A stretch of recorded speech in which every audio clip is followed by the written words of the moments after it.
A continuación, damos inicio al primer módulo de hoy, Dejemos de llegar tarde, prevención social y enfoque de salud pública, donde tendremos la participación de la doctora Nicole Heisenberg, investigadora principal en Social Development Research Group, SDRG, de la Universidad de Washington. Nicole ha trabajado como investigadora principal en la implementación y adaptación del sistema de prevención Communities That Care en Chile, comunidades que se cuidan. Además, ha trabajado como investigadora asociada del Centro de Estudios de Desarrollo en Estimulación Psicosocial, CEDEP, en la evaluación de programas de la Escuela de Graduados de Educación y Estudios de Información de UCLA y como analista de investigación de la División de Investigación Urbana del Condado de Los Ángeles. También nos acompañará en este módulo don Marcelo Sánchez, gerente general de la Fundación San Carlos de Maipo, ingeniero comercial de la Universidad Adolfo Ibáñez, magíster en Marketing y Gestión Comercial de la ESEM de Madrid. Además, ha sido director de Cercotec y FOSIS en la región metropolitana, docente universitario, consultor de innovación y emprendimiento con el Citicahuac Banco Mundial, investigador universitario y especialista en marketing social y RCE. Les pido un aplauso para dar la bienvenida a nuestros expositores.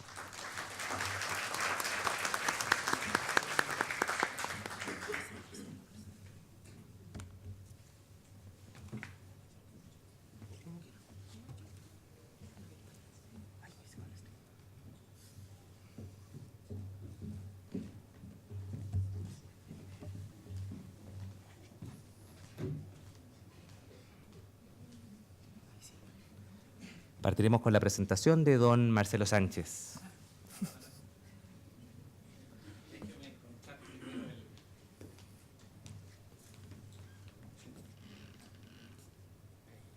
Se escucha bien, ¿no? Lo primero que quiero decirles es que veo caras que son muy familiares y agradecerles que estén acá. Porque este trayecto que hoy día, cuando daba su bienvenida el presidente, es un trayecto que se hace con otros. Es un viaje. Nosotros hemos tenido un viaje especial desde la Fundación San Carlos de Maipo. Cuando la Fundación estaba tapando los canales para crear áreas verdes donde pudiera disfrutar la comunidad aledaña, donde pudiéramos encontrarnos con la gente que habita en torno a los canales, empezaron a llegar los niños en situación de calle. Y ahí uno tiene que tomar una decisión. Tú puedes no verlo, darte cuenta de que no es tu foco, o hacerte cargo. Y la Fundación San Carlos de Maipo se hizo cargo en ese momento y empezó a darle visibilidad a los niños que estaban en situación de calle. Y cuando empezamos a ver hacia adentro, nos dimos cuenta que esos niños habían sufrido abuso, que esos niños habían sido expulsados de sus hogares, que esos niños habían sido expulsados de sus colegios y que difícilmente habían encontrado elementos que les permitieran lograr aquella inclusión social que todos buscamos. Y entonces en ese momento dijimos, hay que trabajar con ellos.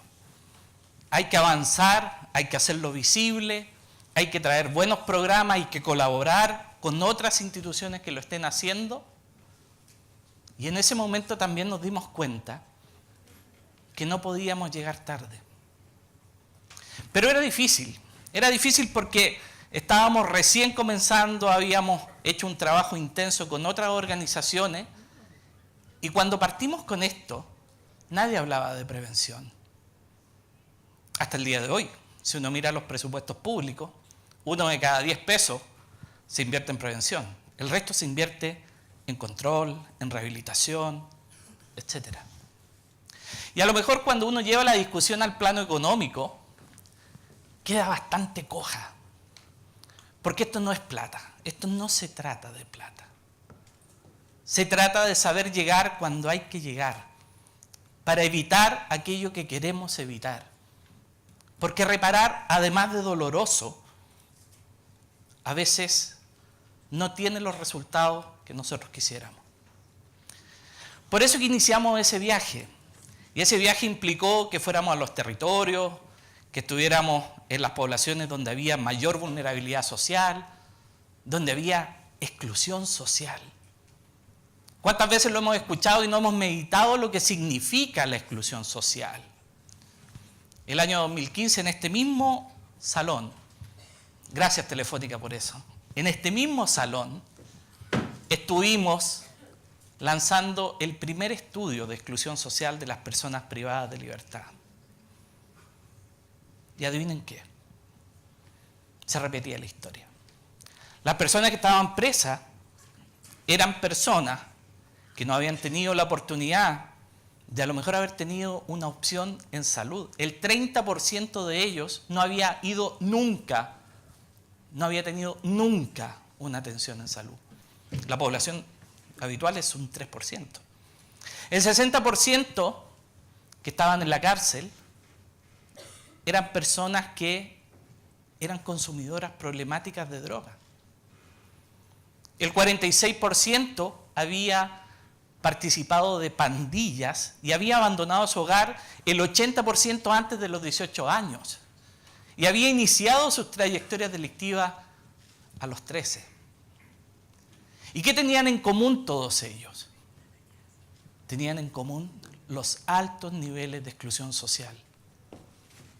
Por eso que no es para nada loco cuando la hermanita Nelly ante el Papa, cuando vino el Papa, le dijo: en Chile se encarcela a la pobreza. En Chile se encarcela a la exclusión social. Y hay muchos pobres y muchas personas excluidas que salen adelante y que jamás delinquen. Y lo hacen porque tienen tremendas capacidades, porque tienen una tremenda vocación y motivación, porque tienen apoyo comunitario, porque crean factores protectores, porque luchan día a día por una oportunidad, porque buscan esa oportunidad. Ese fue nuestro viaje. Nos fuimos dando cuenta que no bastaba con hacer programas de reparación, que tampoco están en la antípodas, que no significa no vamos a rehabilitar y no vamos a reparar por prevenir, sino que significa hacernos cargo de toda esta realidad. Ahora es imposible hacernos cargo solamente nosotros. Y por eso que es necesario tener una coalición que trabaje por esto. Es tener alianza con distintos actores públicos, privados, fundaciones. Y hoy día veremos en este seminario actores que a lo mejor ni siquiera nos habríamos pensado que tenían un verdadero y legítimo interés en resolver problemas sociales. Por eso que este que ha sido nuestro viaje, queremos compartirlos con ustedes hoy día en este seminario. No para decir que este es el viaje, no para decir que este es el mejor modelo, es para decir que este camino que hemos trabajado nos ha permitido, como los cursos de agua que salen de un canal, irse encontrando con las distintas realidades, no solo de la región y de nuestro país, sino también del mundo. Y que cuando hacemos este viaje, como todo viaje, tenemos que ir acompañados, tenemos que tener una buena tripulación, tenemos que tener una buena planificación. Nadie se sube a un barco sin saber cuánto va a necesitar para comer durante el viaje, por lo menos yo me preocuparía mucho. Nadie se sube a un barco sin saber hacia dónde queremos llegar, hacia dónde queremos finalmente llevar a nuestra gente. Y eso tiene que ver con este viaje. Este es un viaje donde vamos a tratar durante la jornada de hoy de entender qué es la prevención social y tratar de distinguirla. Porque muchas veces, y nosotros también en algún minuto del camino, pensamos que prevención era lo mismo que promoción. Era lo mismo que hablar, que disuadir, que convencer, que comunicar. Pero no basta. La prevención tiene otros códigos. Y son códigos que tienen que ver con el sentido ético que está detrás. Vamos a ir descubriendo durante el día qué hablamos y qué entendemos cuando hablamos de prevención social. Para eso, parte de nuestro camino ha sido también mirar hacia afuera. Entender que no vamos a reinventar la rueda. Entender que es posible aprender de otros, tanto acá en Chile como afuera. Entender el camino que han desarrollado en otros países en torno a implementar las ciencias de la prevención y que llevan décadas levantando datos, generando evidencia y que sobre esa evidencia podemos ser responsables en torno a los programas que implementamos y que traemos a nuestro país, que adaptamos, que desarrollamos y que somos capaces también con otros de levantar esas prácticas para ir generando esa evidencia. Ahora, cuando hablamos de la evidencia, tenemos que entender qué es y en qué nivel estamos hablando. Es cierto que uno no puede hablar de la evidencia solo pensando en un análisis de grupo de control. Probablemente muchos de ustedes están familiarizados con los conceptos de evaluación y probablemente saben de que los grupos de control y los análisis con estudios de grupos de control pueden tener un altísimo rigor y una altísima exigencia en términos de la investigación. Pero hay una graduación, hay un camino, hay una escala que parte desde aquellos expertos que pueden dar una opinión hasta aquellos análisis por vía de instrumentos validados internacionalmente, hasta poder hacer estudios que permitan hacer un análisis longitudinal, que permitan hacer un análisis de indicadores y de aquellas variables que van a garantizar que nuestros componentes, que los programas que tienen nuestros componentes están haciendo lo que dicen que van a hacer. Quiere decir el poder tener a la base de cada programa, de cada acción, de cada estrategia, un modelo de cambio, una teoría de cambio que esté a la base y que nos permita definir qué es lo que queremos realmente lograr. ¿Y por qué? ¿Cómo nos articulamos en torno a la evidencia? Muchas veces nos preguntamos si nos falta, por ejemplo, el promover instrumentos de evaluación que sean costo eficientes, que estén al alcance de todas nuestras fundaciones, de todas nuestras organizaciones, que el tener presente que la evidencia, que los resultados, no es solamente para garantizar el cumplimiento de un programa, sino que es para cambiar la vida de las personas. Y eso tiene un valor intrínseco. Y si somos capaces de promover la evidencia a la base de nuestros programas, vamos a ser capaces de entender este desafío de tener certeza o de avanzar hacia la certeza de que lo que estamos haciéndolo bien para lograr algo positivo.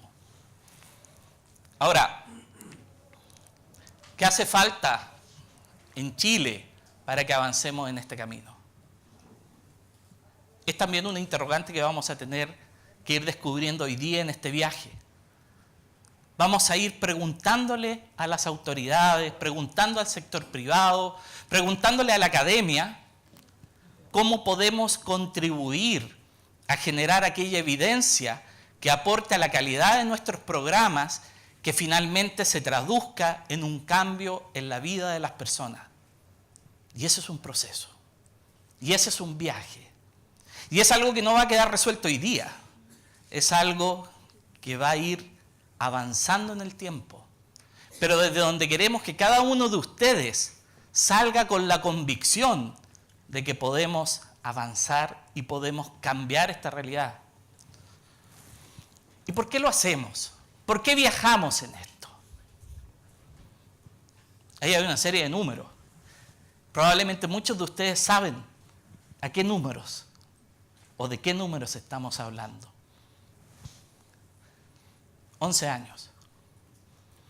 11 años es la edad en que los pequeños consumidores de droga comienzan el inicio de sus trayectorias delictivas. 11 años.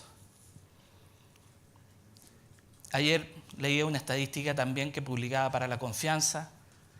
Antes de los 9 años, los niños registran, los que han sido abusados, el primer abuso. 11 años. Hay 160.000 niños hoy día en el servicio de protección de Sename, que reciben distintos tipos de prestaciones.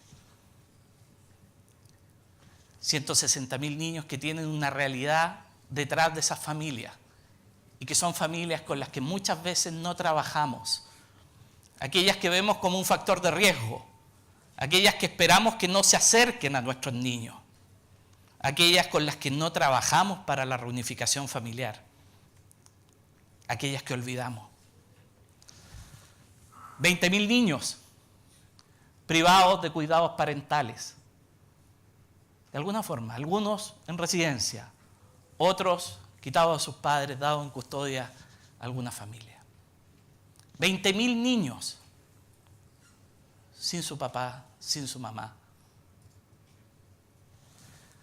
6.500 niños en residencia. En residencia. Que aunque tengamos residencias que hacen bien la pega, también tenemos residencias que hacen muy mal la pega. Y hemos visto estos últimos años las dificultades para poder hacer bien ese trabajo. Y queremos hacerlo bien. Y hay un esfuerzo por hacerlo bien, por cambiar el sistema. Pero si no, ¿dónde están esos 6.500 niños? ¿Cómo podemos revincularlos con sus familias? ¿Cómo podemos dar capacidades a esas familias para no seguir vulnerándolos en los casos que todavía estén siendo vulnerados? 80.000. 80.000 niños que desertan de los colegios cada año. 80.000 niños de los cuales muchos de ellos llegan a primero medio, que es el tiempo de más alta deserción, y desertan no solo por el fracaso académico, sino porque no tienen una escuela en su barrio, porque tienen que atravesar 2 o 3 barrios para poder llegar donde voy a tener una escuela con que terminar el cuarto medio. Y entonces uno dice, ¿no es acá donde tenemos que jugar esta pelea contra la exclusión social? ¿No es acá donde tendríamos que poner nuestros esfuerzos por hacer que estos 80.000 niños estuvieran adentro del aula y no afuera? ¿No es acá donde no podemos olvidar que ellos probablemente, sin una oportunidad, van a seguir otros caminos? 36 fueron los muertos en fiestas patrias. Y hemos avanzado en legislación, tenemos legislación mucho más dura, ley tolerancia cero, ley Emilia, etc. Y sin embargo, aumentamos el número de fallecidos. ¿No será que tenemos que acercarnos más hacia la conducta y no tanto hacia el castigo? O bien, hagamos normativa, pero no olvidemos llegar antes en la conducta, en aquello que cambia esa decisión de tomar el auto, subirse al auto y tener una conducta irresponsable. 72%. Y aquí abriendo una ventana internacional. El otro día fui a vacunarme del sarampión. Mucha gente antes moría de sarampión, de viruela, de poliomielitis, etc. Hoy día, ¿saben de qué se mueren nuestros jóvenes y nuestros adolescentes? En todas partes del mundo. Esta es una estadística mundial. El 72% de los jóvenes y adolescentes que mueren por problemas de la conducta. Consumo, imprudencia, violencia, suicidio. El año 2017, 101 jóvenes menores de 18 años se suicidaron en Chile. Esta es la enfermedad que está matando a nuestros jóvenes. La falta de prevención. Por eso que el desafío está en cambiar la mirada. ¿Queremos a los mejores terapeutas? Probablemente sí, cuando el daño está. Pero preferiríamos 1000 veces evitar el abuso antes que tratarlo. Queremos rehabilitaciones costosas con tratamientos que, siendo muy buenos, que tratando de hacer el mejor esfuerzo con los equipos terapéuticos, tienen bajísimas tasas de recuperación y de rehabilitación? ¿O queremos incorporar la prevención desde tempranamente, desde la cuna, desde antes que el niño nazca, por ejemplo? Todos los esfuerzos que han hecho corporaciones, como acá está nuestra amiga Ana Luisa Yan, no la veo por ahí, pero la Corporación Esperanza, y hoy día está desarrollando un camino hacia la prevención, después de haber hecho años y años de gran esfuerzo y de gran aporte en materia de rehabilitación. Podemos avanzar en prevenir desde la temprana infancia. Podemos avanzar en trabajar desde la familia, entregando herramientas, como lo ha hecho Triple P, que aquí también está la Fran Puga, no la veo por ahí, ahí está, y que se transforma en política pública.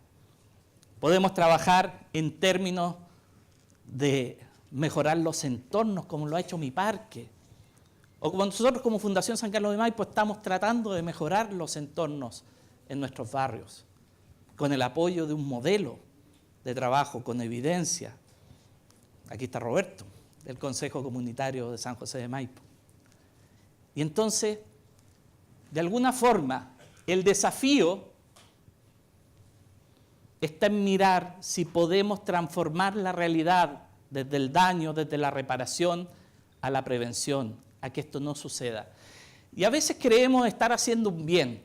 Y aquí, ya lo decíamos en términos de la evidencia, muchos de ustedes que trabajan en el área social me han enseñado un término que es muy complejo, que se llama lo iatrogénico. ¿Y qué es lo iatrogénico? Es hacer un mal cuando creemos que estamos haciendo un bien. Y podemos ser muy entusiastas con nuestros programas. Podemos tener muchas ganas de hacerlo bien y tener un equipo súper comprometido. Pero por Dios, si de repente ese programa está generando un daño, es probable mejor reflexionar si vale la pena seguir haciéndolo. Y por eso la evidencia. Ese es el sentido ético que tiene la evidencia. Hoy lo estamos llamando a esto, a levantar una coalición para la prevención social, hacerlo entre la sociedad civil, el sector privado, el Estado. El bien público es un bien de todos. Vamos a impulsar la evidencia, vamos a velar por la eficiencia, pero fundamentalmente preocuparnos del sentido ético que tiene. ¿Para qué? A ella yo no la conozco. Se ve una niña feliz. Queremos que siga siendo feliz. Queremos que siga teniendo un desarrollo positivo. Y ese desarrollo positivo es el viaje que hoy día queremos que todos emprendamos en este seminario. Muchas gracias.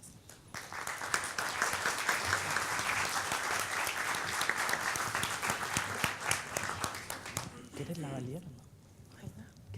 A continuación dejamos con ustedes a la doctora Nicole Heisenberg. Les recordamos que tenemos el número de WhatsApp para hacer sus preguntas, para que las puedan ir preparando durante la presentación y que después la podamos recoger. Nicole, tuyo.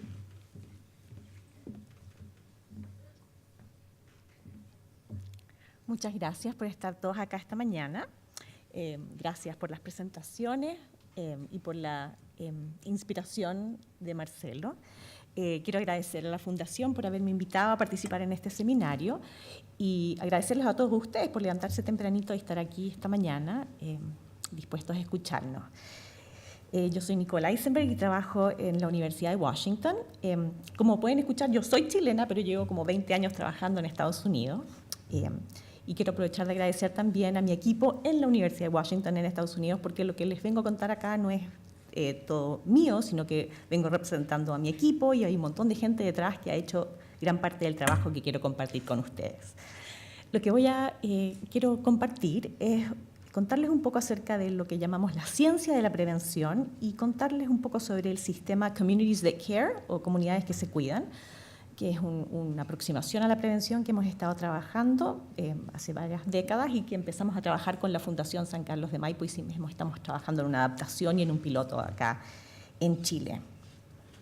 Yo les dije que venía de Washington, quiero que entiendan que yo vivo en el estado de Washington y no en la ciudad de Washington.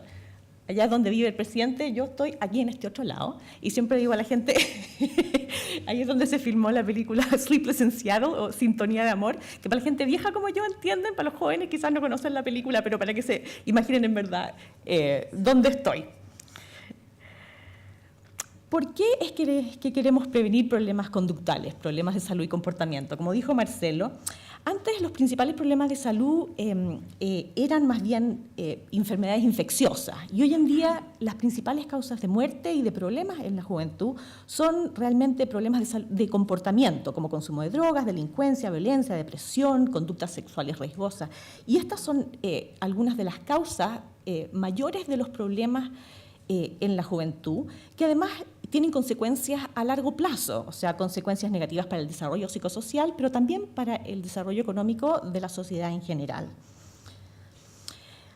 Aquí traje algunos datos que no son míos, sino que son datos de un informe de la CICAD, de la Organización de Estados Americanos. Publicaron un informe en el 2015 sobre uso de drogas en América, en todas las Américas, entonces tienen datos de distintos países. Como pueden ver ahí, lo que yo marqué en rojo, ese es el indicador para Chile. Esto es consumo de tabaco o cigarrillo en los escolares. O sea, esto es en niños. No estamos hablando de adultos, estamos hablando de niños.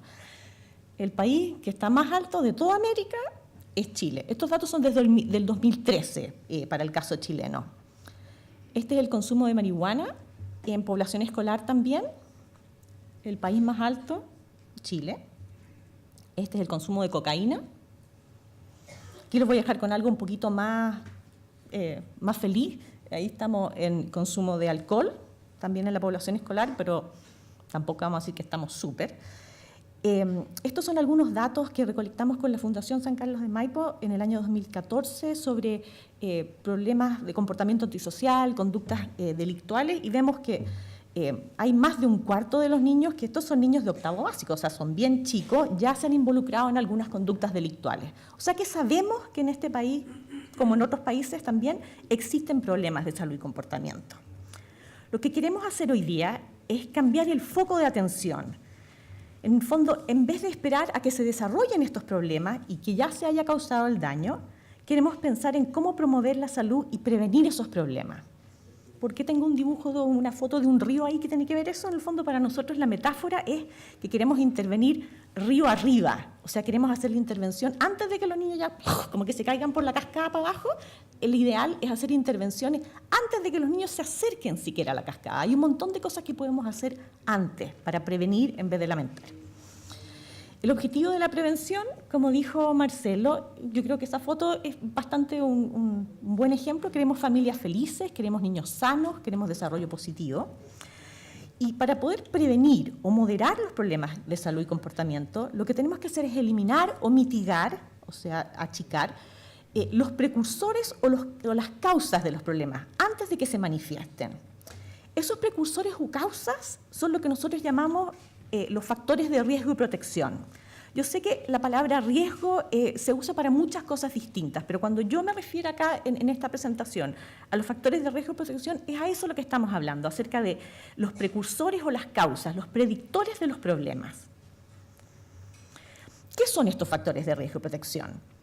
Los factores de riesgo son características del entorno o del individuo que elevan la probabilidad de que se desarrolle posteriormente un problema. Los factores de protección son aquellas características que amortiguan o reducen la exposición a altos niveles de riesgo, o sea, que protegen de que estos riesgos puedan causar daño en la juventud. Estos factores de riesgo y protección existen en todos los ámbitos en que se desarrolla el niño, o sea, a nivel individual y en el contexto de los pares, de sus amigos, de los colegios, de las familias, de las comunidades y de los barrios. Y muchos de los mismos factores protectores y de riesgo predicen distintos problemas de salud y comportamiento. Esto lo vamos a ver un poquitito más tarde, pero quiero que piensen un poco, por ejemplo, en algunas cosas que quizás todos tenemos más incorporado todavía, por ejemplo, en salud.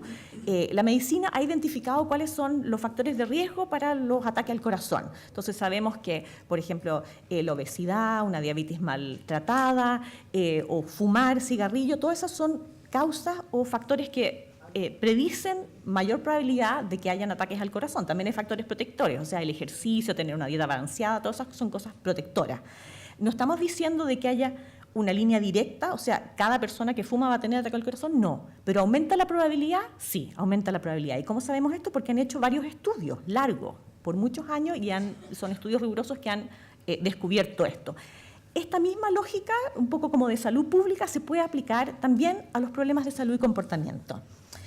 La investigación ha identificado un montón de factores de riesgo que aumentan la probabilidad de que se den problemas de salud y comportamiento, como uso de drogas, delincuencia, embarazo adolescente, deserción escolar, violencia, depresión, ansiedad.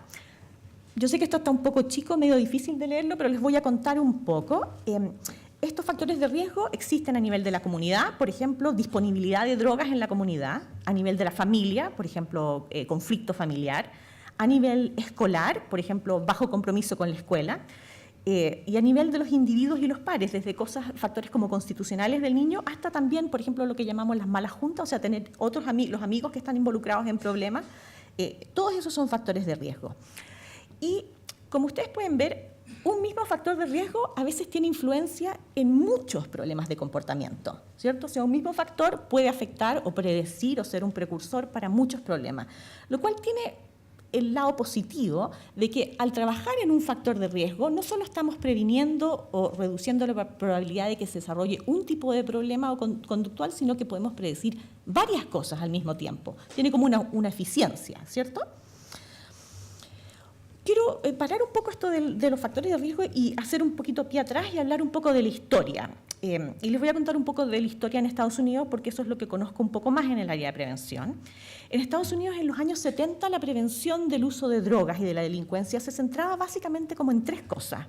En proveer información, como lo que llamamos promoción del temor y la abstinencia. O sea, diga no, o sea, no empiece, digamos.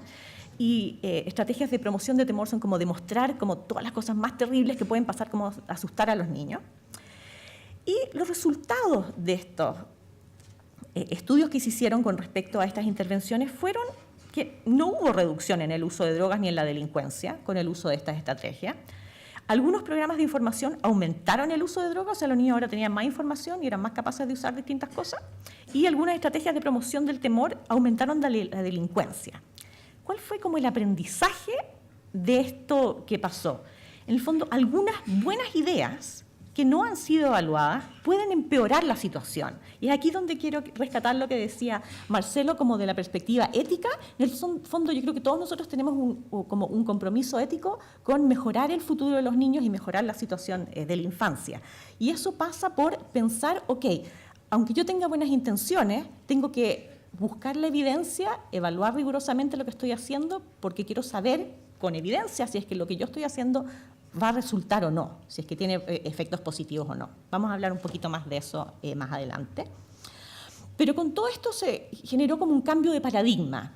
Y en el fondo ya no es como prevención basada en las buenas intenciones o las buenas ideas, sino que prevención basada en factores de riesgo y protección. Para prevenir un problema, antes de que ocurra, hay que abordar sus predictores. Y la investigación, como mostré, ya identificó muchos de los predictores de los problemas de salud y comportamiento, que se conocen como factores de riesgo y protección, y simultáneamente hubo desarrollo de muchas intervenciones que son capaces de cambiar aquellos factores de riesgo y protección que son maleables, porque no todos los factores son maleables. A veces las cosas constitucionales, el temperamento, no es algo que es fácil de cambiar, pero hay muchas cosas ambientales y del desarrollo de los niños que sí son absolutamente cambiables. Entonces, estas intervenciones preventivas lo que buscan es reducir los factores de riesgo, aumentar o reforzar los factores protectores y se pueden dar en todos los ámbitos, nuevamente, digamos, de los niños, de los individuos, de sus pares, la familia, el colegio y la comunidad. Cuando hablamos de prevención, aquí tenemos como todo el espectro como de las intervenciones de salud y de promoción de salud. Cuando hablamos de prevención estamos hablando básicamente como de ese círculo rojo ahí, donde incluye promoción y desarrollo positivo, sano y promoción de la salud, pero también prevención bien específicamente universal, selectiva e indicada. Cuando hablamos de programas universales son aquellos que, por ejemplo, políticas públicas que afectan a toda la población o un programa, por ejemplo, que se implementa en un colegio y que afecta a todos los niños del colegio. Prevención selectiva tiene que ver cuando hacemos prevención con grupos que están a un riesgo un poco más alto de desarrollar problemas. Por ejemplo, niños que viven en extrema pobreza tienen mayor probabilidad de desarrollar problemas. Y ya prevención indicada es cuando trabajamos más específicamente con niños que ya están o familias o ambientes que ya están mostrando algunas señales de los problemas. Veo que me están haciendo algún tipo de seña, pero no es para mí, parece. Okay. Pero fíjense que no estamos hablando, cuando hablamos de prevención, ni de tratamiento ni de mantención. En verdad estamos hablando de prevención, que es lo que pasa más a este lado. Como les contaba, existen hoy en día intervenciones preventivas que usan este modelo y que han sido evaluadas rigurosamente y que han demostrado ser efectivas. Más que nada, hay varios programas que han sido desarrollados y han sido evaluados en Estados Unidos, en Norteamérica y en Europa, pero existen intervenciones preventivas que pueden reducir o prevenir problemas como ansiedad y depresión, problemas conductuales, agresión, uso de alcohol, tabaco, otras drogas, delincuencia, comportamiento sexual de alto riesgo, esto de manejar, digamos, en forma riesgosa, arriesgada, deserción escolar o incluso conductas autodestructivas. Algunos de estos programas pueden prevenir múltiples problemas. ¿Se acuerdan de que los mismos factores de riesgo a veces predicen múltiples problemas? También existen intervenciones, y aquí tengo solo algunos ejemplos, existen otros programas, y algunos predicen varios problemas, pueden prevenir, varios problemas y no solo uno, lo cual de nuevo muestra que al intervenir sobre los factores de riesgo y protección hay como una eficiencia de la intervención, uno puede prevenir múltiples cosas al mismo tiempo. También se han desarrollado en los últimos años, o en las últimas décadas, registros de intervenciones preventivas, que son compendios o bases de datos o unos menús de intervenciones preventivas.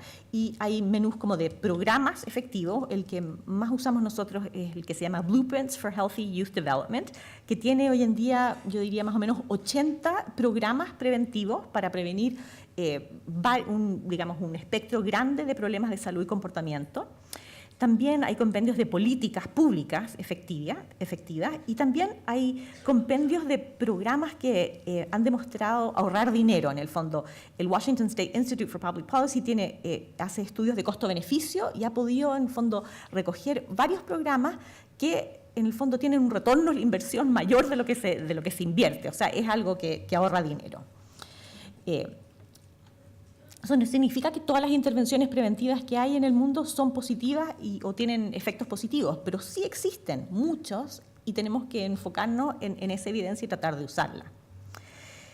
A pesar de estos avances en la investigación, tanto como de la etiología, ¿cierto?, de los factores de riesgo y protección y también de que existen intervenciones eficaces, se siguen usando muy poco las intervenciones con evidencia.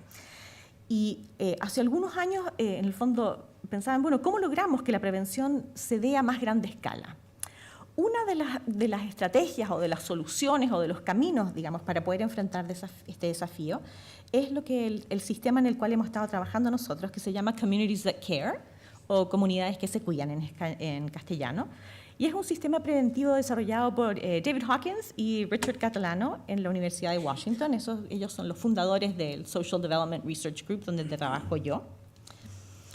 Y Communities That Care es un ejemplo, solamente uno, no es el único, hay otros también, pero es el ejemplo que tenemos de un sistema preventivo que ha incorporado este nuevo paradigma y ha avanzado la ciencia de la prevención. Incorpora el uso de estrategias preventivas probadas y efectivas para cambiar factores de riesgo y protección y que está coordinado por coaliciones o consejos comunitarios. Entonces, como un poquito un matrimonio entre el enfoque de salud pública, que es lo de las estrategias probadas y efectivas y los factores de riesgo, y el desarrollo comunitario, el trabajo, en el fondo, como de abajo para arriba, con las comunidades. ¿Cómo funciona Communities That Care? Es un proceso que se desarrolla básicamente en 5 fases, y estas son fases cíclicas, o sea, no es algo en que uno se da uno y luego de que llegamos a la fase 5 terminamos, sino que es un proceso cíclico, pero les voy a contar un poquitito de qué es lo que pasa en cada fase.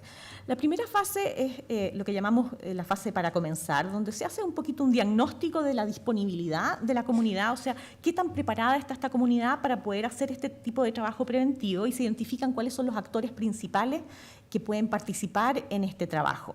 porque este es un trabajo que va a realizar la comunidad. Entonces tiene que haber una disposición, un interés y un cierto nivel de capacidades y de integración y de personas dispuestas a hacer el trabajo.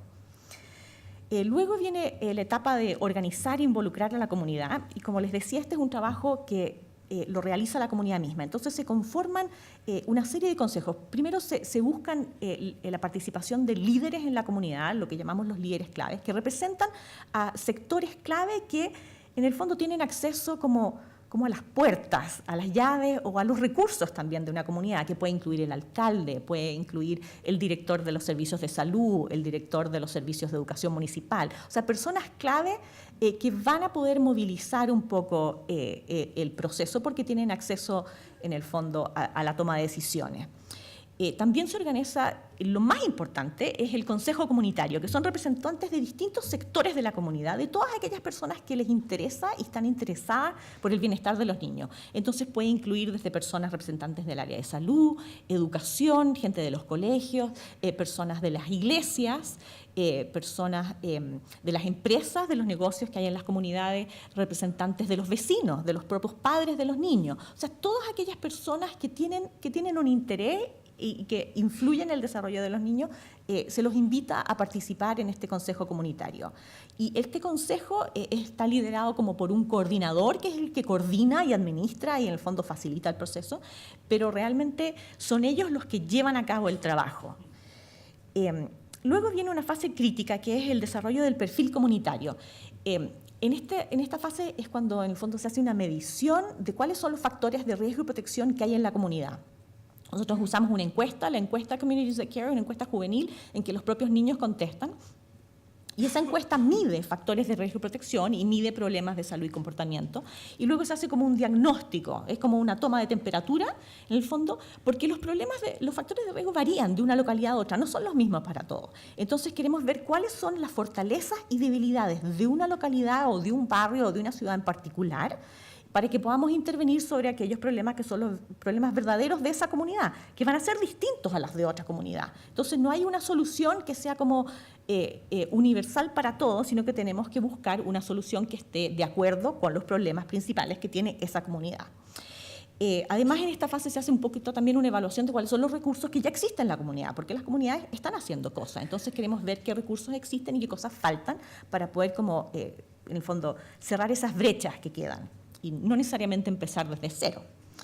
Luego, el Consejo Comunitario crea un plan de acción sobre cómo va a abordar, porque cierto que han evaluado cuáles son los principales factores de riesgo y protección y pueden priorizar. Uno no puede hacerlo todo al mismo tiempo. Imagínense ustedes como tratar de sostener, no sé, 20 pelotas al mismo tiempo se le van a caer, ¿cierto? Entonces uno alcanza a sostener unas 3 o 4 quizás, ¿cierto? Lo mismo pasa con las prioridades en el fondo. Tenemos que poder elegir en qué vamos a trabajar porque no podemos hacerlo todo al mismo tiempo. Entonces se crea un plan de acción y se buscan programas e intervenciones, estrategias preventivas que tengan evidencia, que sean probadas y efectivas y que puedan abordar exactamente aquellos factores de riesgo que son los prioritarios para una comunidad, o sea, los que están más elevados, los que son más importantes.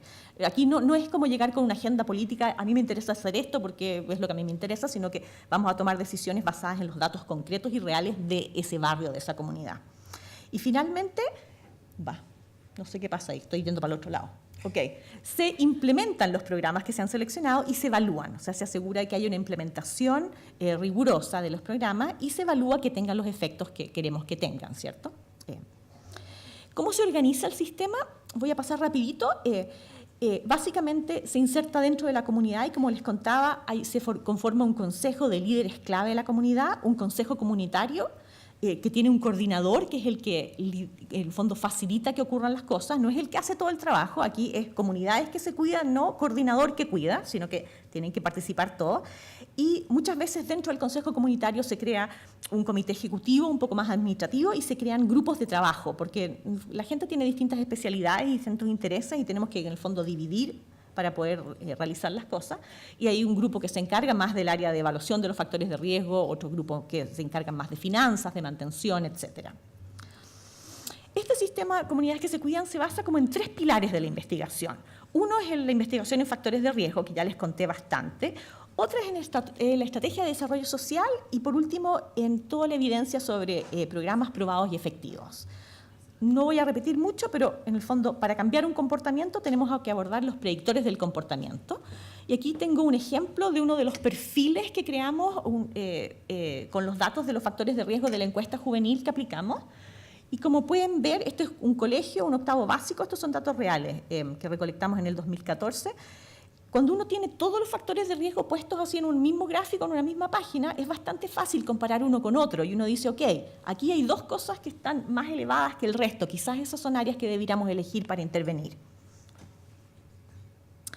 El segundo pilar de la investigación es la estrategia de desarrollo social. Y esto es solamente una forma un poco más como elegante, en el fondo, de agrupar todos los factores protectores. He hablado mucho de los factores de riesgo, pero se acuerdan que también estaban los factores protectores, que son aquellas cosas que pueden ayudar como a amortiguar los efectos del riesgo. Y básicamente aquí lo que nosotros queremos, en el fondo, en el horizonte, están los comportamientos saludables, ¿cierto? El desarrollo sano. ¿Cómo llegamos ahí? Y básicamente la estrategia de desarrollo social dice que hay como 5 claves. Lo primero es que los niños, para llegar a tener un desarrollo sano, necesitan que se les ofrezcan oportunidades. Oportunidades para poder estar involucrados en actividades sanas, desarrollar comportamientos saludables, oportunidades para aprender cosas y para involucrarse en comportamiento prosocial positivo. La segunda cosa que se necesita es el desarrollo de habilidades. Sin habilidades los niños no pueden aprovechar esas oportunidades. O sea que uno tiene que ayudarle a los niños a desarrollar estas habilidades para poder usar esas oportunidades. El tercer punto es que los niños necesitan reconocimiento. El reconocimiento tanto por su desempeño como por su esfuerzo, ¿cierto? En el uso, en el aprendizaje de estas habilidades y el uso de estas oportunidades. Y el reconocimiento es muy importante porque es lo que nos lleva al cuarto punto, que son los vínculos.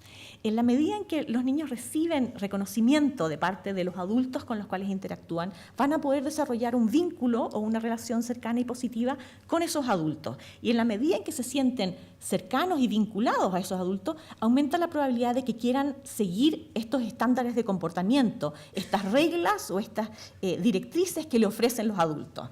Piensen un poquito en una sala. En una sala los niños están entrando y la profesora está como al fondo sentada en su escritorio y está revisando el Facebook, qué sé yo, y los niños entran y hacen lo que quieren. Y en otra sala está la profesora parada en la puerta y saluda con nombre a cada uno de los niños y a veces puede hasta tener un saludo especial, qué sé yo, bueno, así, el otro así, qué sé yo. Bueno, imagínense después en qué sala los niños van a estar más comprometidos y van a estar más interesados en aprender y en seguir las reglas de la profesora. Seguramente en la sala donde tienen una relación o un vínculo positivo con ese adulto. Eso es un poquitito. Y finalmente, no les había hablado de las características individuales. En el fondo, todas estas cosas se dan en el contexto de las características individuales. En el fondo, las oportunidades, las habilidades, el reconocimiento y los vínculos, los estándares, van a ser distintos según las características del niño, según su etapa del desarrollo. No podemos esperar lo mismo de un adolescente que de un niño chico. No podemos esperar que un niño, en el fondo, le guste el mismo tipo de reconocimiento, refuerzo a un niño introvertido que un extrovertido. Entonces tenemos que, en el fondo, considerar con quién estamos trabajando. La última pata o pilar de la investigación es lo que estamos hablando de programas efectivos, de programas con evidencia. Y aquí nosotros lo que usamos básicamente es como este cuadro de evidencia, que es lo que usa Blueprints for Healthy Youth Development, y voy a tratar de hacerlo rápido porque sé que me están apurando. Hay por un lado, que me calme, ok.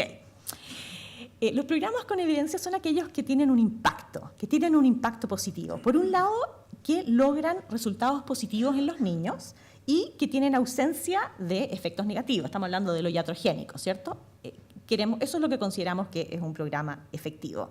¿Cómo sabemos que el programa o la estrategia tiene impacto? Porque hemos realizado una evaluación de alta calidad. Y con evaluación de alta calidad hablamos de metodologías científicas y de estudio que son rigurosas. Por ejemplo, estudios experimentales con grupo control, lo que llamamos randomized control trials, o también estudios cuasi experimentales, pero que tienen un diseño adecuado, que nos va a poder permitir tomar en fondo decisiones y entender cuáles son las causas, saber que los cambios que estamos viendo son debidos a ese programa y no a otra cosa que está ocurriendo. Otra característica importante de los programas de evidencia es que tengan especificidad en la intervención, o sea, que tengan una población objetivo claramente identificable y también que podamos identificar cuáles son los factores de riesgo y protección que están abordando o que pretenden cambiar las intervenciones. Y finalmente, algo crucial es que haya disponibilidad. En el fondo, puede haber un programa fantástico, pero que si no lo podemos aplicar nosotros, si no es replicable, si no tiene manuales que nosotros podamos seguir para saber cuáles son la forma de aplicar el programa, si no hay materiales de entrenamiento o si no hay información sobre los recursos humanos y financieros que requeridos, no es muy útil. Entonces, ese otro aspecto es fundamental. En el fondo, el programa tiene que estar disponible.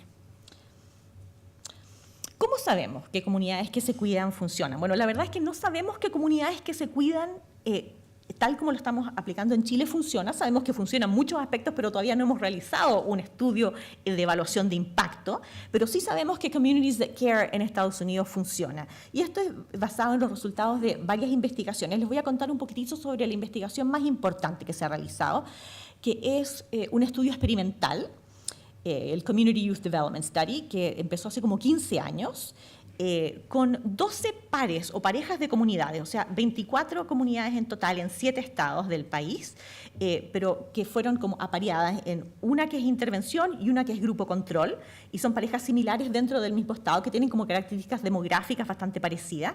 Dentro de cada pareja se asignó una al azar a ser una comunidad intervención que hace Communities That Care, y la otra es una comunidad que no es que no haga nada, sino que hace lo que estaba haciendo antes, que puede incluir muchos programas preventivos o no, pero que sigue haciendo lo que estaba haciendo antes, básicamente.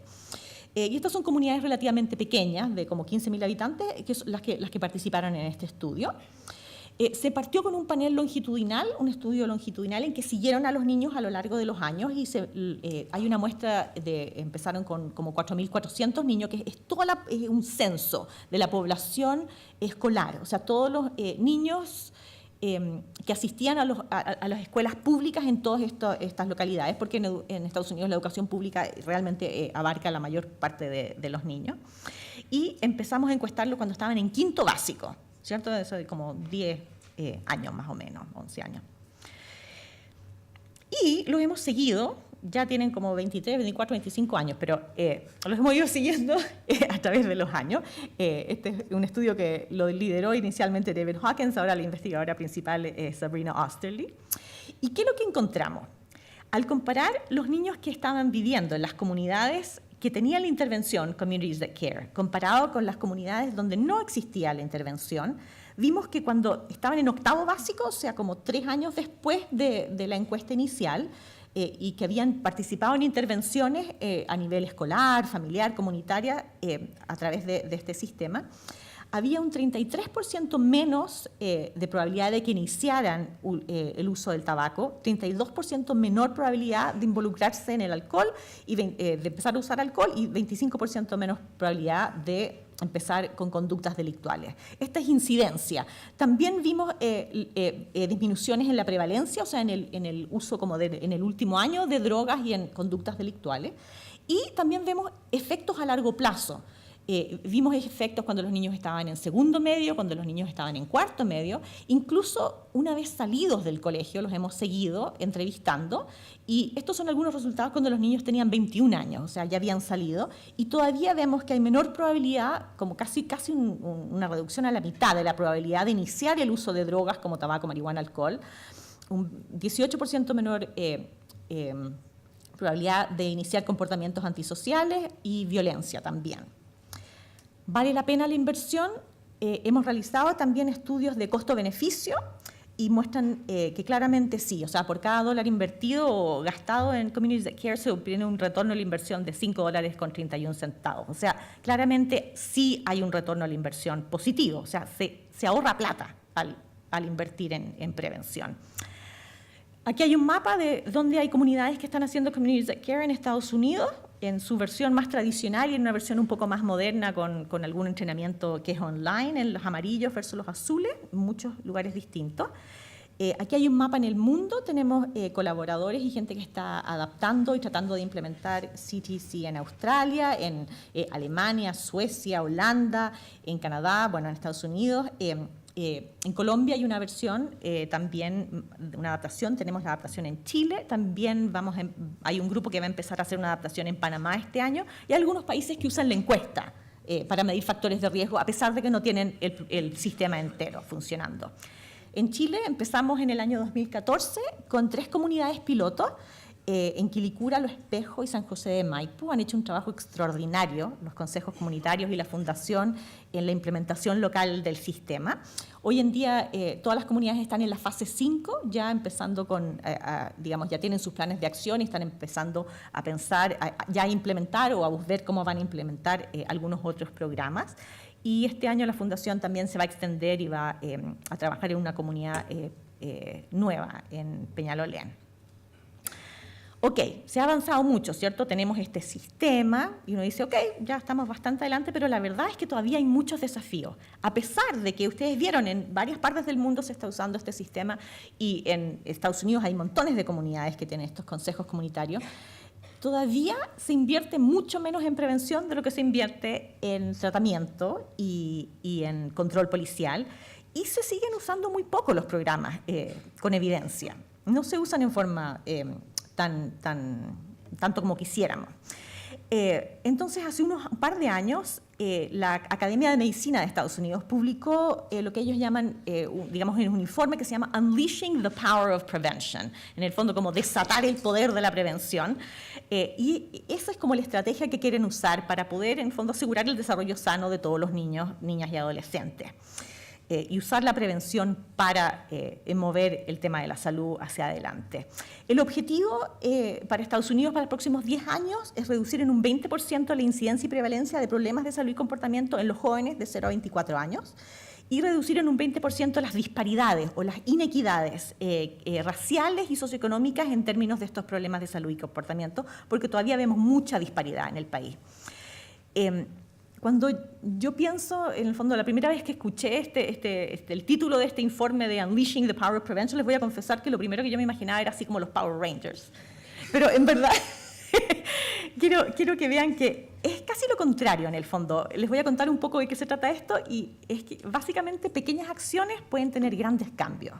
Y lo comparto con ustedes, yo sé que es otro contexto, es otro país y cuesta pensar en el fondo estas cosas son relevantes para mi país. Puede que sí, puede que no, pero creo que hay algunas cosas que son aprendizajes que pueden ser útiles, así que les voy a contar rápidamente. Se han identificado en el fondo en este informe 7 acciones o 7 estrategias que pueden potenciar el poder de la prevención. Y yo sé que ya me pasé el tiempo, pero voy a tratar de ir rapidito. El primero es aumentar la conciencia o el conocimiento público de cuáles son los avances en prevención y cuáles son los ahorros en costos asociados a la prevención, porque muchas veces no hay mucha conciencia pública de esto, entonces queremos mejorar eso. La segunda estrategia es aumentar el porcentaje de fondos públicos que se gastan en programas, estrategias y políticas preventivas efectivas. La tercera es implementar herramientas de medición y desarrollar capacidades para guiar a las comunidades para que ellos puedan medir y priorizar factores de riesgo y protección y seleccionar programas preventivos basados en evidencia. No sé si esto les suena más o menos familiar. Es básicamente lo que les conté, que es lo que hacemos con el sistema Communities That Care.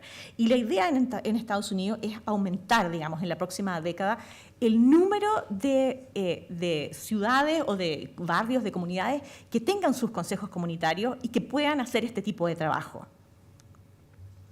El cuarto es establecer criterios para intervenciones preventivas que sean efectivas, sustentables, costo-efectivas y que promuevan la equidad. Y esto también debiera sonarles ya bastante familiar, que es lo que estamos hablando del uso de estrategias preventivas basadas en evidencia. En el fondo es lograr que los estados y las organizaciones en el fondo no usen cualquier programa, sino que usen programas que sabemos que tienen evidencia y usen datos, o sea, usen datos de evaluación y de la investigación para tomar sus decisiones. El quinto punto es incrementar la infraestructura para apoyar la implementación de alta calidad de estos programas preventivos, porque si partimos de un país donde no se están haciendo muchos programas preventivos y de repente queremos llegar a uno donde se está haciendo un montón, tenemos que tener una forma de apoyar y de sustentar esto. Creo que el mejor ejemplo para mí es como el trabajo que está haciendo la Fundación San Carlos de Maipo acá, que es la fundación que le provee el entrenamiento y la asistencia técnica a las comunidades, porque el trabajo de comunidades que se cuidan lo están haciendo las propias comunidades, pero no lo podrían hacer sin la asistencia técnica y el entrenamiento que provee una organización. Entonces, se necesita el desarrollo de organizaciones, de instituciones que puedan proveer la asistencia técnica y la educación y el entrenamiento necesario.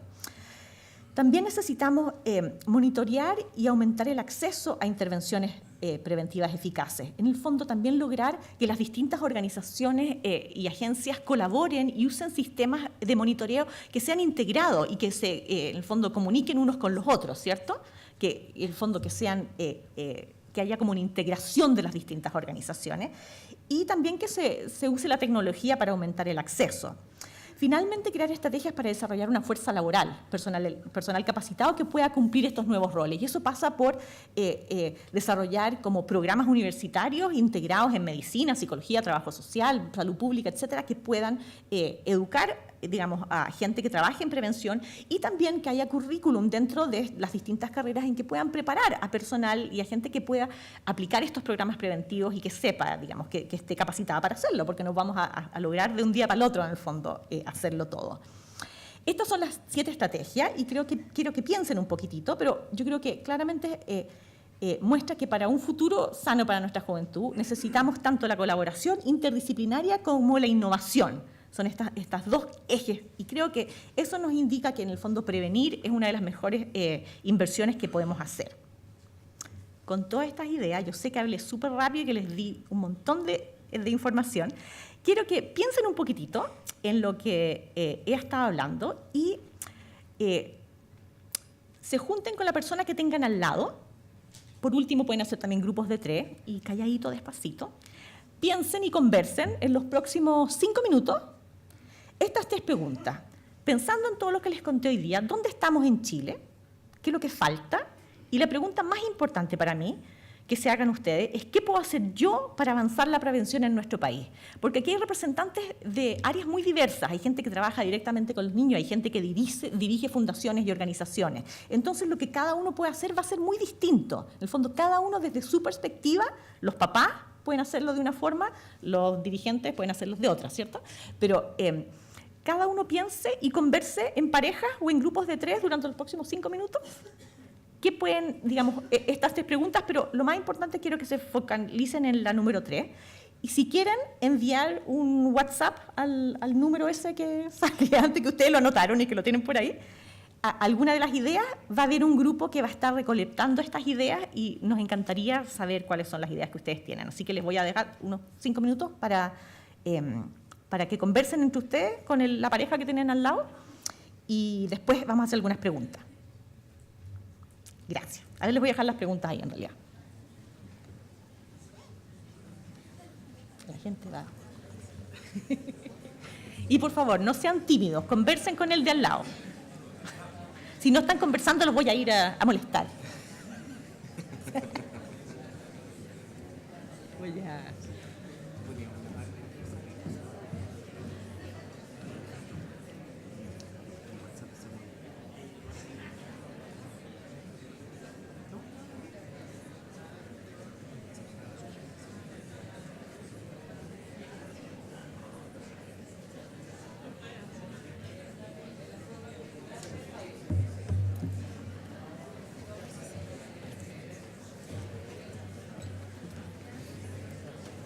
Ustedes me dicen más o menos cuando ya hayan pasado los 5 minutos. Mira, yo diría que estamos hablando de las 11:02. Ya. Ah, qué amoroso, qué amoroso. Me encantó, súper bien. O sea, pero tú cachas la primera y la primera en Montenegro. ¿Tú lo cachas? No, pero... Él es el asesor de Naciones Unidas. Sí, me arrepiento. María, no se cacha, pero María me estaba sacando fotos. Ah, yo me imagino.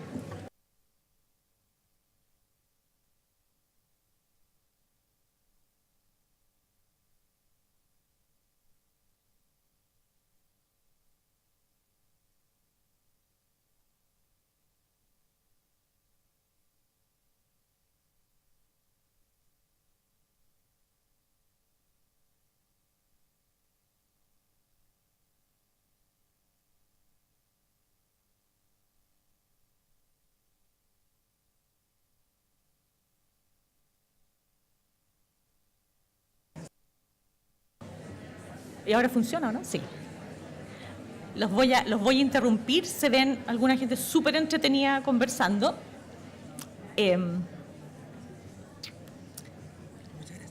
Quiero agradecerles y sé que tenía que ofrecer algunos minutitos para preguntas. ¿Quieren hacer preguntas? Sí, perfecto. Ok, ¿me corro para allá? Sí. Ok. ¿O quieres que baje? No, allá. Está muy bien. Muchísimas gracias, Nicole, por tu presentación. Les rogaría un aplauso entonces para los dos expositores. Muchas gracias. Tenemos ahora un espacio de preguntas dentro de esta animada conversación que los escuchamos desde acá. Es fantástico, me parece. Bueno, vamos a dejarles algunas preguntas. Le tengo una pregunta a don Marcelo Sánchez. Durante el último tiempo ha aumentado en nuestro país la preocupación y el debate en torno a la violencia desde los jóvenes. Han surgido ideas y propuestas que buscan abordar la problemática, cuando ésta ya ha ocurrido. ¿Cómo podríamos abordar desde una perspectiva preventiva las situaciones de violencia presentadas en la escuela y la comunidad por los jóvenes?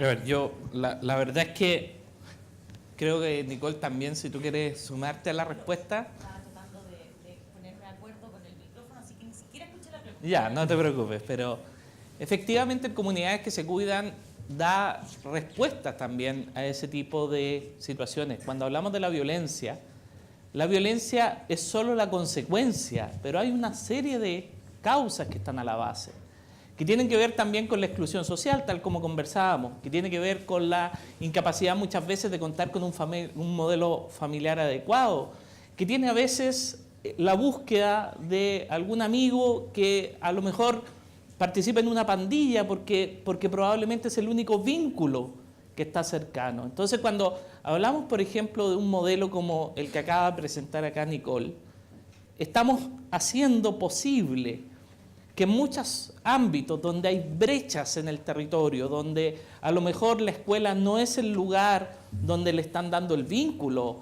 a lo mejor donde la familia está fallando, vamos a encontrar un vecino, una vecina, vamos a encontrar una organización, vamos a encontrar a quien pueda ser ese adulto significativo que cree esos factores protectores necesarios para reducir los niveles de violencia. Entonces, cuando uno mira solamente el resultado, cuando uno mira solamente la violencia, se pierde toda esta relación de causas donde podemos efectivamente jugar la cancha y podemos hacer el cambio. Y estos cambios no son inmediatos. Y un poco si la pregunta va en eso, o sea, si estos cambios son de agendas cortas, estamos totalmente equivocados. Hemos pasado años haciendo agendas cortas. Hemos pasado años criminalizando a los jóvenes, diciendo que eso que nosotros creemos en las causas son realmente los resultados de una serie de condiciones que tenemos que generar un cambio. Cuando hablamos de violencia, hablamos de la violencia que significa la pobreza, la exclusión social, de la violencia que significa una familia destruida por la droga, hablamos de la violencia que significa de la expulsión de aquel niño que no es aceptado en un colegio, hablamos de la violencia que muchas veces nosotros cometemos con cada uno de ellos porque se viste, piensa o habla distinto. Transformar la violencia no es llegar tarde a la última etapa donde finalmente ya no podemos hacer mucho.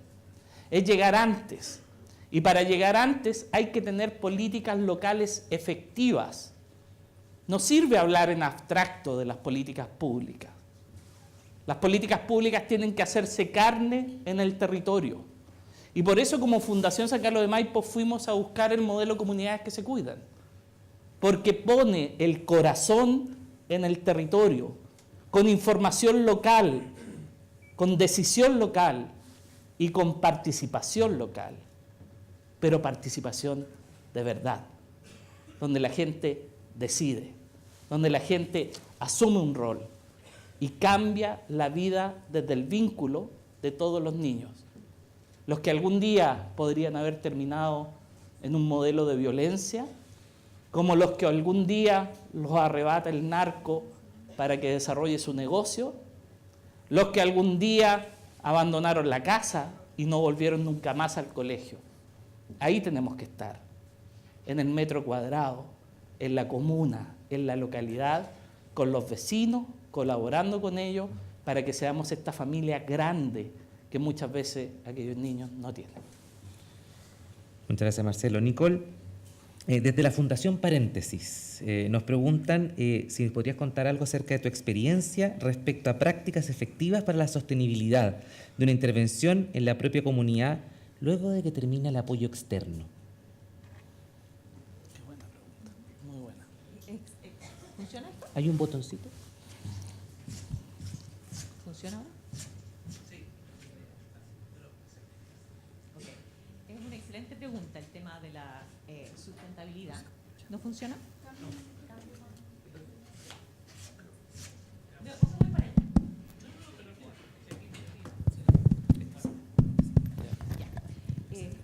¿Ahí? Ok. Sí, muy buena pregunta la de la sustentabilidad. No tengo una respuesta como fija para esto. La experiencia, por lo menos en Estados Unidos, fue que en este mismo estudio que les conté, este estudio longitudinal, las comunidades recibieron financiamiento y recibieron apoyo durante los primeros años de la intervención y luego dejaron de recibir financiamiento y los efectos y las coaliciones siguieron funcionando, la mayoría de ellas, una vez que dejaron de tener financiamiento del estudio, y los efectos lograron verse mucho más allá, una vez que terminó el financiamiento también. Por eso es que se requiere en el fondo, esto no es un proceso rápido, yo no hablé de los tiempos, pero básicamente les hablé de las 5 fases, el dar la vuelta en el fondo y llegar a la fase 5 toma más o menos 2 años, 1 año y medio, 2 años, o sea, esto no es un proceso rápido. Entonces, durante ese tiempo, el rol que va teniendo el Consejo Comunitario va cambiando y, como vimos, hay distintos grupos de trabajo y hay un grupo de trabajo que es el grupo de trabajo del financiamiento que va trabajando durante varios años en tratar de buscar estrategias para autofinanciarse una vez que dejen de tener financiamiento externo. Eso varía mucho de un lugar a otro, depende de las políticas del país, de las políticas del Estado, porque Estados Unidos es un país muy grande que tiene mucho Estado y las decisiones son muy distintas en una ciudad, en un Estado comparado con el otro. Entonces, no hay como un enfoque que sea global, que como un calcetín que le venga a todo el mundo, sino que hay como distintas opciones y cada consejo comunitario tiene que ir buscando aquellas opciones que están disponibles para ellos de acuerdo a la localidad donde están. En algunos lugares hay muchos platas concursables en el fondo que se pueden usar para este tipo de intervenciones, pero una de las cosas que nosotros tratamos de promover es que el trabajo en prevención y el trabajo del desarrollo comunitario, digamos, del Consejo y de Communities That Care, logre integrarse a una institución o una organización que ya existe para que empiece a ser la forma usual en que se trabaja en esa localidad. O sea, parte como algo quizás un poco novedoso, pero al cabo de un tiempo, en el fondo, puede llegar a ser parte, por ejemplo, de la forma en que la municipalidad funciona, de la forma en que la municipalidad hace su trabajo preventivo, o de la forma en que el SENDA, o la forma en que la ciudad, porque esto va a depender, digamos, al nivel en que se está usando. En el fondo, empieza a ser lo que en Estados Unidos llaman business as usual, en el fondo se integra a una organización o una institución, cosa que se transforma en la forma en que hacen el trabajo. Pero eso no va a ocurrir de un día para el otro, sino que es algo que requiere en el fondo varios años para poder moverse desde, digamos, hasta lograr ese nivel más sustentable. Lo otro que quería hablar de sustentabilidad es que en el fondo el hecho de involucrar a la comunidad le da un poco un trabajo, o sea, un enfoque a largo plazo, porque muchas cosas cambian en el tiempo, sobre todo los puestos políticos, los puestos que son elegidos, que digamos son por elección popular. En el fondo tiende a haber una rotación cada 4 años, o depende del ciclo que sea, y muchas de las personas llegan naturalmente con su agenda personal, con cosas que ellos quieren lograr. Entonces, a veces se hace como un barrido, ¿ok? Todo lo que estaba haciendo antes, se bota a la basura y vamos a empezar todo de nuevo. Entonces es importante tener a la comunidad involucrada, porque la comunidad va a seguir viviendo ahí. El alcalde va a cambiar, o digamos, la gente va a cambiar, pero los vecinos, los residentes se van a quedar. Y ellos entienden qué es lo que está pasando en su comunidad y saben cuáles son sus fortalezas y debilidades. Y esas fortalezas y debilidades no van a cambiar tan rápido, se va a demorar muchos años. En el fondo nosotros vemos que los cambios en factores de riesgo y protección, una vez que instalamos un sistema como Communities That Care, se demoran como 2 o 3 años en observarse, y los cambios en salud y comportamiento, o sea, los cambios en uso de drogas, delincuencia, se empiezan a ver como a los 5 o 10 años. Porque los niños tienen que crecer, o sea, si hacemos una intervención cuando son chiquititos, hasta que lleguen a la adolescencia van a pasar 5 o 10 años, ¿cierto? Entonces, no es algo rápido, pero en la medida en que se incorpora la opinión de la comunidad y se toman decisiones basadas en datos concretos y no solo en agendas políticas, se puede mantener un poco el tema de la sustentabilidad. Bueno, una última pregunta que podría ser un poco para ambos, digamos, dada la experiencia práctica que tenemos en este proyecto del Communities That Care. ¿Cómo realizar, una pregunta anónima del público, cómo realizar prevención social en poblaciones altamente vulnerables, donde el tráfico de drogas es uno de los factores de riesgo más relevantes en el impacto del desarrollo de los niños y jóvenes?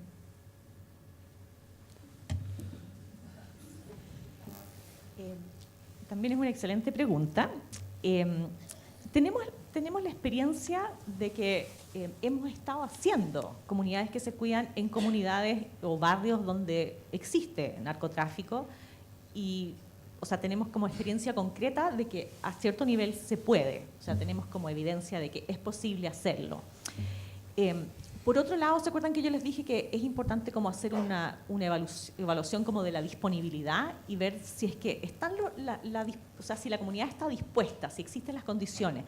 Y la verdad es que hacer Communities That Care es algo que es complicado, o sea, no es súper fácil de hacerlo y requiere un cierto nivel, o sea, si las necesidades son demasiado extremas, la pobreza es demasiado extrema o el narcotráfico es tal, quizás la comunidad no está preparada para hacer el trabajo de Communities That Care todavía, y quizás tenemos que hacer otro tipo de estrategia, quizás tienen que haber otras políticas públicas, quizás tienen que haber otro tipo de cosas que logren llevar a la comunidad a un nivel donde eso ya se puede hacer. David Hawkins, que es uno de los creadores de este sistema, siempre dice, mira, si tú no logras sentar alrededor de una mesa a un representante de los vecinos, a un representante de la policía, al alcalde. Si el alcalde y el jefe de la policía o el jefe del hospital o el jefe no son capaces de subirse al mismo taxi e ir conversando juntos, si el nivel de desacuerdo es tal y el nivel de pelea es tal que no son capaces de hablar unos con el otro, quizás no están listos para hacer este tipo de trabajo. Porque aquí sí se requiere colaboración, integración, colaboración intersectorial y conversaciones. No se logra de la noche a la mañana, y en el fondo se logra cuando empiezan a tener un lenguaje común, y Communities That Care ayuda a lograr esto, pero tampoco es la panacea que sirve para todos los casos. Sí, yo solo quisiera agregar que nuevamente la lógica de estar donde están las causas y no los efectos. Cuando nosotros atacamos al narcotráfico, para el narcotráfico lo más fácil, lo más quizá efectivo es que nos concentremos solamente en reducir la distribución, el microtráfico, nos concentremos en la labor policial en el territorio, etc. Y a lo mejor tiene todo el sentido, y a lo mejor también tiene el sentido de tener aspectos normativos. Pero no vamos a cambiar nada en el largo plazo si es que no vamos apartando a nuestros niños de las conductas que los llevan al narcotráfico o que llevan a que sean clientes permanentes del narcotráfico. El niño que se inicia porque el narco fue el primero en darle reconocimiento. ¿Se acuerdan lo que decía la Nicole? Habilidad, oportunidad de reconocimiento. Los narcos no son tontos, no es que hayan estudiado en la Universidad de Washington y descubrieron la estrategia de desarrollo social. Pero ellos saben de que a ese niño que está fuera de la casa, que no está con sus papás, porque sus papás tienen a lo mejor la dificultad de cuidarlo y no hay ningún vecino que se preocupe de ellos, a ese niño se acercan y le dicen, ¿quieres venir conmigo? ¿Quieres ser sapo? Y después de un tiempo lo llevan a, ¿quieres ser soldado? ¿O ser mi guardaespaldas? Bien, te pasa una automática, el reconocimiento. Y entonces el vínculo del narco el vínculo del narco es más poderoso que el vínculo de la comunidad. Entonces, si realmente queremos hacer un cambio, el cambio tiene que ir hacia las causas, hacia ver cómo trabajamos con esa familia, hacia ver cómo trabajamos con la comunidad y que esa señora que era la vieja zapa que estaba viendo que los niños fumaban un pito en la plaza, deje de ser la vieja zapa y se transforme en un agente comunitario que cree un vínculo con ese niño y vaya al colegio y en el colegio hable con los profesores y ayude a la familia y ayude al niño, lo integre socialmente. Solo así vamos a ganarle la batalla al narcotráfico. Muy bien, le damos entonces las gracias a nuestros dos expositores de hoy. Muchas gracias. Los invitamos ahora a pasar al hall y a la sala A para servirse un café, retomar fuerzas y volver cuando ustedes escuchen este sonido. Muchas gracias.